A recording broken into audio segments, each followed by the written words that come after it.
안녕하십니까. 전국에 계신 수험생 여러분 반갑습니다. 김유주입니다. 제가 제 사무실에 앉아가지고 영상을 찍는 게 되게 오랜만이죠. 그래서 총평 영상을 오늘 또 찍게 되었습니다. 저희 탑뷰에서는 시험이 끝나면은 두 가지 영상이 업로드 되잖아요. 첫 번째는 해설 강의 영상이고 두 번째는 총평 영상입니다. 총평 및 이제 다음 시험에는 어떻게 준비해야 될지, 뭐 이번에 시험에서는 어떤 특징이 있었는지를 간단하게 요약하는 그런 시간인데, 오늘도 여김없이 제가 국가직 문제를 풀어보고 그리고 지금 총평 및 어떻게 다음에 공부를 해야 될지에 대해서 간단하게 리뷰를 하도록 하겠습니다. 자, 우선은 제가 이 간단하게 총평을 말씀드릴게요. 난이도 같은 경우에서는 하였습니다. 상중하 중에 하였어요. 하. 이제 그러면 굉장히 기분이 나쁘죠. 왜냐면은 내가 잘 보지도 못했는데 시험 난이도는 하라고 했을 경우 그 박탈감이 저도 알거든요.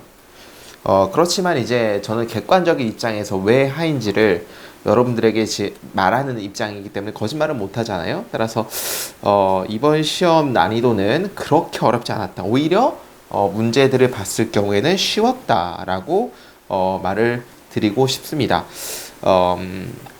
단어 부분부터 볼까요? 단어 부분은 네 문제가 나왔는데요. 네 문제 중에서 어려운 단어가 하나도 없었어요. 정말 뭐 제가 강의했을 때 중요하다고 했던 부분들, 그리고 우리가 단어 공부를 조금이라도 열심히 하려고 노력했다면은 아마 네 문제 중에서 어렵다고 느끼는 부분은 뭐 4번 정도? 4번 같은 경우는 그리고 제대로 해석하려고 하면은 도치가 된 부분이 있기 때문에 그 도치가 된 부분을 알면은 제대로 해석을 할 수 있겠지만은 뭐 트리뷰트라는 거는 우리 찬사, 헌사 뭐 이런 뜻을 가지고 있기 때문에 그런 거를 알았더라면은 뭐 제대로 해석이 안 됐어도 오히려 이제 답을 찍을 수도 있었고, 3번 같은 경우는 오히려 제대로 해석을 안 해도 단어 뜻을 몰라도 문맥을 제대로 해석만 했다면은 답을 찍는데 어려움이 없었던 문제입니다. 제 총평은 네 문제 중에서 어려운 문제는 하나도 없었다. 그리고 어려운 단어도 하나도 없었다. 그리고 3번 같은 경우는 문맥의 해석만 하려고 해도 답이 나오는 경우가 있었다. 따라서 단어는 그렇게 어렵지 않았습니다. 단어 공부는 어떻게 하냐?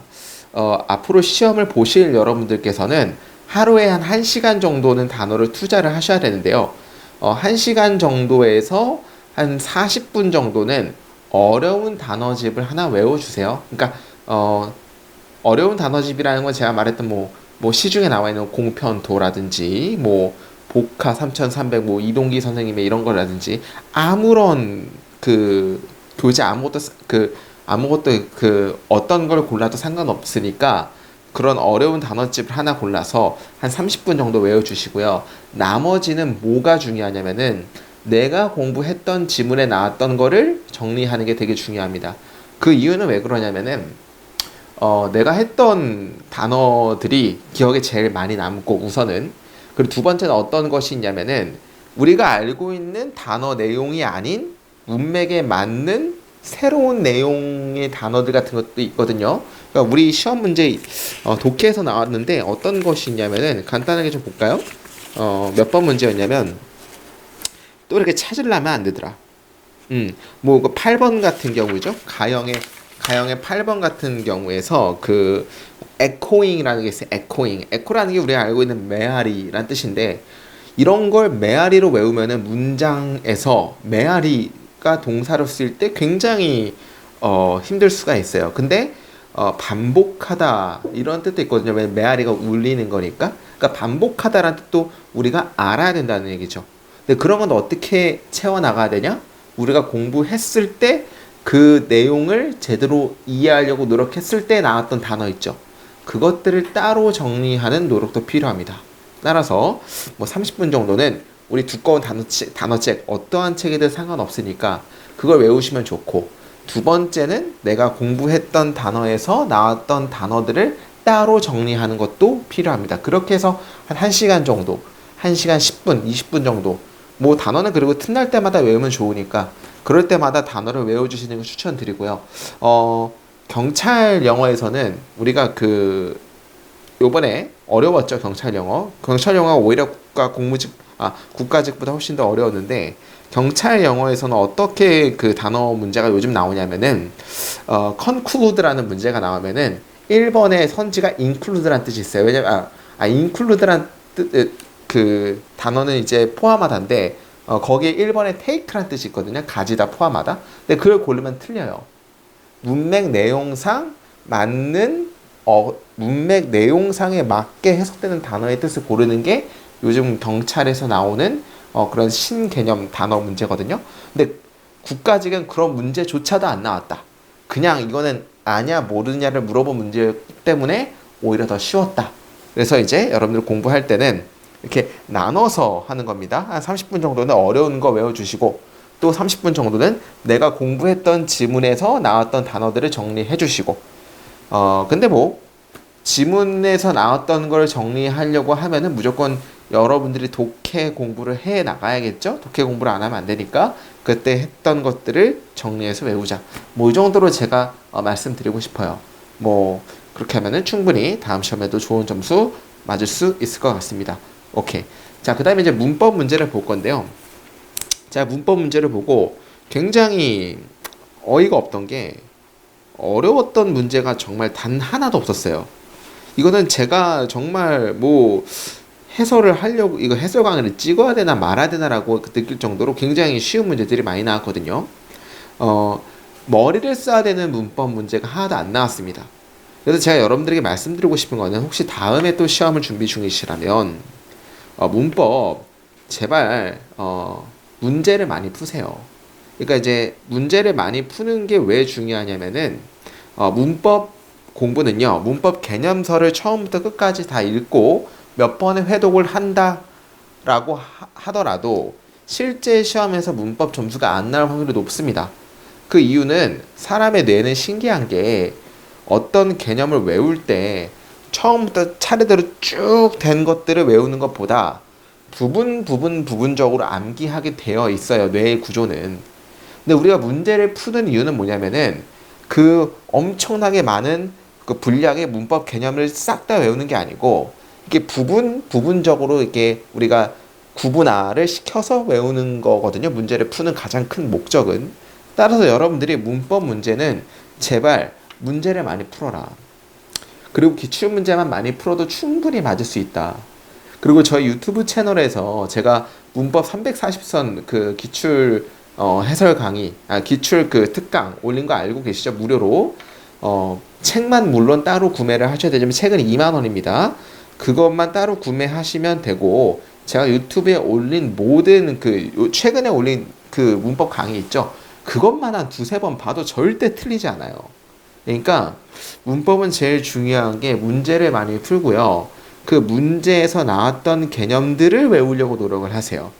그러면은 장황하게 긴 것들을 한꺼번에 외우지 않아도 부분으로 외워진다는 거 여러분 꼭 알려드리고 싶고 이렇게 좋은 채널을 얻었습니까? 모든 강의가 다 공짜예요. 저희 유튜브 채널 가면은 여러분들의 의지만 있고 여러분들이 이제 그 문법 책만 좀 준비를 하게 되면은 의지와 책만 준비할 그런 노력만 있으면은 문법 문제는 절대 틀릴 수가 없어요.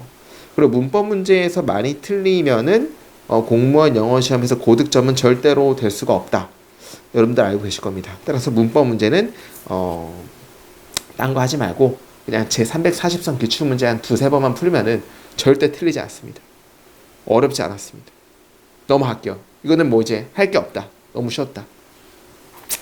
자, 독해는 이제 주목할 것이 독해가 길이가 길었어요. 그러니까 이제 뭐 8번도 그렇고 9번도 그렇고 뒤에 넘어가면은 뭐 10번도 그렇고 막 19번, 20번도 그렇고 되게 긴데 길면은 되게 겁먹는 분들이 계시거든요. 근데 오히려 겁을 먹지 않았던 분들이 잘 풀 확률이 높아요. 그 이유는 길긴 길지만 그 내용 안에 어려운 구문 같은 것들이 하나도 없었습니다. 그냥 편안하게 다 읽히는 그런 구문들이었다는 얘기예요. 따라서 오히려 그냥 사악사악 읽어 나가려고 했던 분들이 오히려 잘 풀리셨을 겁니다. 그리고 저는 해설 강의를 찍는 입장이다 보니까 모든 문장을 정확하게 해석을 하려고 노력하잖아요. 근데 거기서 이제 여러분들이 혹시나 어렵다고 느끼셨을 것 같은 부분이 뭐가 있었냐면은 하이픈이라든지 땡땡, 즉 이렇게 세미콜론이라든지 이런 부분을 부드럽게 처리를 하실 수 있는 분들은 되게 쉬웠을 건데 그런 것들을 연습을 안 해보려고 하셨던 분들은 굉장히 어려웠을 수도 있다, 이번 시험이.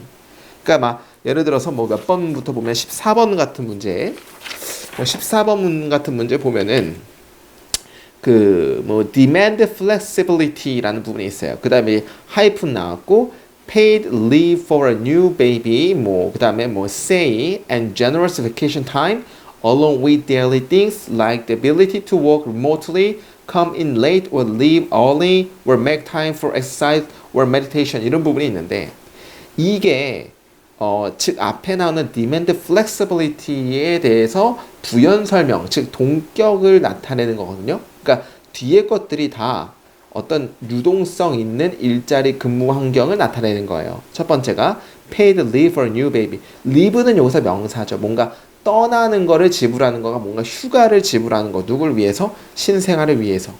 그리고 콤마 안에 say가 있으면 제가 인사이드 코어 강의에서 누누이 말씀드렸지만 삽입절로 예를 들자면 이라는 의미가 있다 그랬어요. 뭐 예를 들자면 신생아를 위한 휴가 가기. 그리고 관대한이라는 건 많은이라는 뜻이겠죠. 그래서 많은 휴가, 그 다음에 그런 것들과 함께 뭐 이제 자택근무 혹은 늦게 출근하고 일찍 퇴근하기 혹은 운동할 시간 만들기나 어떤 명상할 시간 만들기 같은 것들이 다 플렉시빌리티를 꾸며주는 건데 이런 꾸며주는 관계를 알면은 쉬웠을 가능성이 있고 이런 것들이 안 보였으면은 되게 어려웠을 수도 있다. 근데 이런 게 앞에 것들을 꾸며준다라는 건 어떻게 우리가 알 수 있냐? 여러분들이 평소에 이런 것들을 부드럽게 해석을 하려고 노력을 하시는 분들은 돼요. 그러니까 제일 중요한 건 문장을 이해하려는 초점으로 공부를 하시길 바랍니다. 그러면은 이런 부분이 나왔을 때 그냥 넘어가지 않아요. 이게 왜 이렇게 나왔지? 하이픈이라는 게 있으면은 부연 설명도 있고 동격도 있고 이런 것들을 생각을 해보잖아요. 그러면 이거는 플렉시빌리티에 대한 좀 부연 설명의 하이픈이겠구나 이렇게 우리가 알 수 있으면은 그런 걸로 해석을 해보려고 노력을 하잖아요. 근데 그런 과정이 없으면은 끝까지 모른다. 그런 시도가 있었더라면은 그렇게 해석하려고 노력을 했었더라면은 이런 부분이 쉽게 넘어갔을 거예요. 근데 그런 과정이 없었다면 굉장히 어렵게 느꼈을 수도 있다. 즉, 이런 좀 세세한 뭐 하이픈이라든지 대쉬 이런 것들을 여러분들이 절대로 그냥 넘어가려고 하지 말고 한번 해석을 해보려고 노력을 해보고 부드럽게 이해하려는 목적으로 일단 가장 간단하게 이해하려는 목적을 가지고 문장을 풀어본다. 그리고 제일 중요한 건 구문독해는 제일 중요하죠. 제가 항상 말하지만 여러분들 구문독해가 안 되어 있다 하면은 영어를 강의를 들을 필요가 없어요. 어떤 것도 할 필요가 없습니다. 구문독해를 제일 먼저 여러분들이 탄탄하게 해석할 수 있도록 노력을 하셔야 합니다.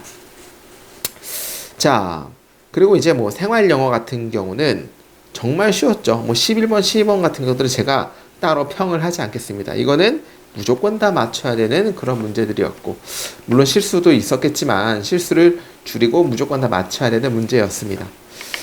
그래서 오늘 이렇게 간단하게 그 총평 및 어떻게 공부해야 될지에 대한 영상을 간단하게 리뷰를 해봤는데요. 만약에 이번 시험이 어려웠다 하시는 분들은 영어에서 기본적인 거를 공부를 많이 하셔야 됩니다. 근데 그 기본적인 것들은 내공을 쌓아야 된다는 얘기고 내공을 쌓는 거의 가장 기본은 구문독해고요. 구문독해가 탄탄하게 되어 있고 그걸 토대로 자꾸 모든 문장들을 부드럽게 이해하려고 노력을 하시는 그런 과정 속에서 여러분들의 내공이 차고 그게 차야지만 시험 문제에서도 무슨 의미인지를 알 수가 있다는 거 좀 알려드리고 싶고요. 정말 수고 많았고요. 오늘 하루 푹 쉬시고 앞으로 저희 탑뷰 공무원 영어도 여러분들에게 더 많은 신선한 그 컨텐츠로 찾아볼 계획을 하고 있으니까 좋아요, 구독 많이 부탁드리겠고 해설 강의 못 보신 분들은 꼭 좀 봐주시길 당부드리겠습니다. 그럼 여기까지 사표 공무원 영어의 길이었습니다. 감사합니다.